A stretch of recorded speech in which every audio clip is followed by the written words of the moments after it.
রাদিয়াল্লাহু তাআলা আনহু ৬০,০০০ সৈন্য নিয়ে পারস্যের বহরস নগর অবরোধ করে দরিয়ার পাড়ে চলে গিয়েছেন।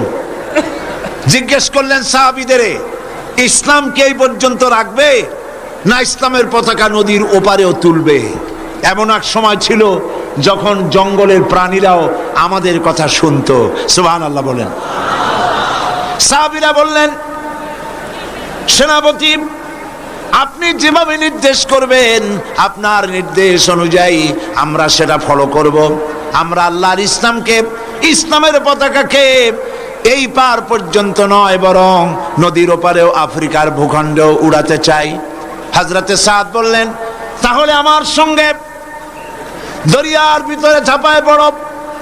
অন্ধকার রাত, তরঙ্গমালায়, উত্তাল তরঙ্গমালার উপর দিয়ে হযরতে সাদ ৬০,০০০ সাহাবী নিয়ে, মুসলমানদের নিয়ে ঝাঁপায় পড়লেন নদীর বুকে আর বললেন, আমার সাথে পড়ো, নাস্তাঈনু বিল্লাহি ওয়া নাতাওয়াক্কালু আলাইহি হাসবুনাল্লাহু নি'মাল ওয়াকিল নি'মাল মাওলা ওয়া নি'মান নাসীর। অন্ধকার রাতে উত্তাল তরঙ্গমালার মধ্য দিয়ে ঘোড়ায় সওয়ার হয়ে উষ্ট্র বাহিনী আর অশ্বারোহী সাহাবায়ে কেরাম নদীর ওপারে চলে গেলেন। বিশ্বকবি আল্লামা ইকবাল বলেন, দশ তো দশ হ্যায়, দশ তো দশ হ্যায়, দরিয়া ভি না ছোড়ে হাম, দশ তো দশ হ্যায়, दरिया भी न छोड़े हमने, बहर जुल्मत पे दौड़ा दिए घोड़े हमने। প্রান্তর তো প্রান্তর,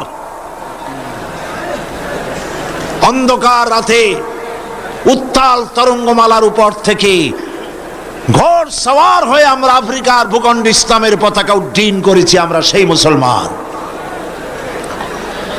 দরিয়া পাড়ি দিয়ে মুসলমানেরা চলে গেল। একটা ঘোড়া, একটা উট হারায় গেল না। একজন সাহাবীও পানিতে ডুবে গেলেন না।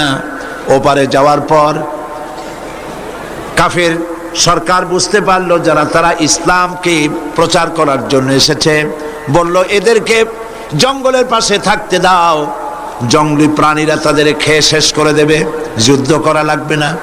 হযরতে সাদ এই ব্যাপার বুঝতে পারলেন। তিনি তার সঙ্গীদের বললেন, একটা মঞ্চ তৈরি করো। একটা মঞ্চ তৈরি করা হলো। মঞ্চের উপরে দাঁড়িয়ে হযরতে সাদ জঙ্গলের দিকে ফিরে ঘোষণা করলেন, ইয়া আইয়াতুহাল হাশারাতু ওয়াসসিবাউ নাহনু আসহাবু রাসূলুল্লাহ সাল্লাল্লাহু আলাইহি ওয়াসাল্লাম ফারজিউ ফাইন্না নাজিলুন ফামান ওয়াজাদনা বা'দাহু কাতালনাহু। হে জঙ্গলের হিংস্র প্রাণীরা, আমরা রাসূলুল্লাহর সাহাবী, ইসলাম প্রচার করার জন্য এসেছি। আজকে রাত এখানে কাটাবো। আমাদের নিরাপত্তার জন্য এই জঙ্গলের ভেতরে যত হিংস্র পশু আছো সব বেরিয়ে যাও। আমার এই ঘোষণার পর যদি কোনো হিংস্র প্রাণীকে যদি এখানে আমাদের সামনে পাই, তরবারি দিয়ে তার ফয়সালা করা হবে। জঙ্গলি মানুষগুলি, আফ্রিকার মানুষেরা চিন্তা করতে লাগলো, এ পাগলেরা কয় কি? পাগলদের কথা, মানুষের কথা জঙ্গলি প্রাণীতে শুনবে নাকি?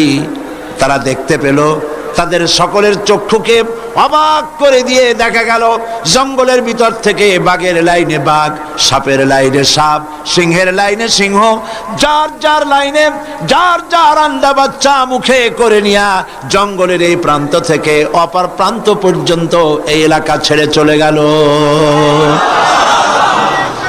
এমন দিন ছিল যখন মুসলমানেরা এভাবে করে আল্লাহর দিন জমিনে প্রতিষ্ঠা করেছে, জঙ্গলি প্রাণীরা পর্যন্ত কথা শুনেছে। আর আজাব 140 কোটি মুসলমান, পৃথিবীতে আজ মুসলমানের দাম নাই। আল্লাহুম্মা আমিন।